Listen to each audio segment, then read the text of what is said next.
ឥឡូវទាំងអស់គ្នាអូនមើលវិញ្ញាសាទី2រមាំង1គេនេះលីមីតនៃអនុគមខាងក្រោមហើយលំហាត់ដែលចេញបាក់ដប់គឺលំហាត់ប៉ុណ្ណឹងទេណាអញ្ចឹងអូនមើលដើម្បីគេនេះលីមីតនេះទី1កូនសិស្សយកវាទៅជំនួសសិនតើវារៀងអីគេរៀង0លើ0ឬក៏រៀងអីគេអញ្ចឹងយកមួយជំនួសចូលសិនមកលោកគ្រូយកមួយជំនួសចូល1ការ៉េម៉ាន1អានេះជំនួសទៅយើងបានដក3ជំនួសនេះបាន2ភាគបែង1ការ៉េ1ដក1បាទនេះ3ដក3 0 1ដក1 0អញ្ចឹងអាហ្នឹងគេហៅថារៀងមិនកំណត់0លើ0អញ្ចឹងរៀងមិនកំណត់0លើ0ឥឡូវមើលណាដើម្បីគេអានេះលីមីតបែបនេះកូនសិស្សត្រូវដាក់ភាគយកនិងភាគបែងជាផលគុណកតា x ដក a យើងបាន1អញ្ចឹងធ្វើម៉េចឲ្យមានកតា x ដក1តោះណាអញ្ចឹងយើងបានអានេះស្មើនឹងលីមីត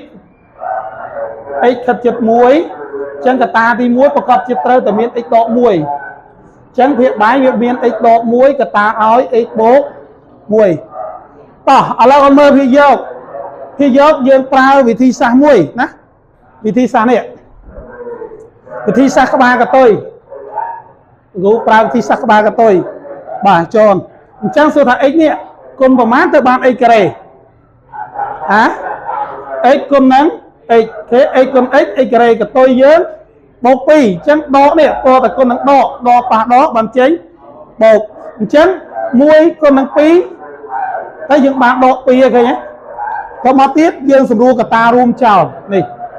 កតារួមថ្ងៃនេះថ្ងៃសើរៀងខ្លងតិចណាជាយើងស្ដាប់ទេអញ្ចឹងយើងមានកតារួមយើងសម្រួលចោលទៅយើងបានលីមីតកសំថ្មី x ខិតជិត1 x ដក2នៅលើ x បូក1ហើយយើងជំនួស1ចូលយើងបាន1ដក2នៅលើ1បូកនឹង1អញ្ចឹង1ដក2សល់ដក1អានេះ2អញ្ចឹងដូចនេះណាសេដូចនេះផងដូចនេះលីមីត x ខិតជិត1នៃ x ការ៉េដក 3x បូក2នៅលើ x ការ៉េដក1ស្មើដក1លើ2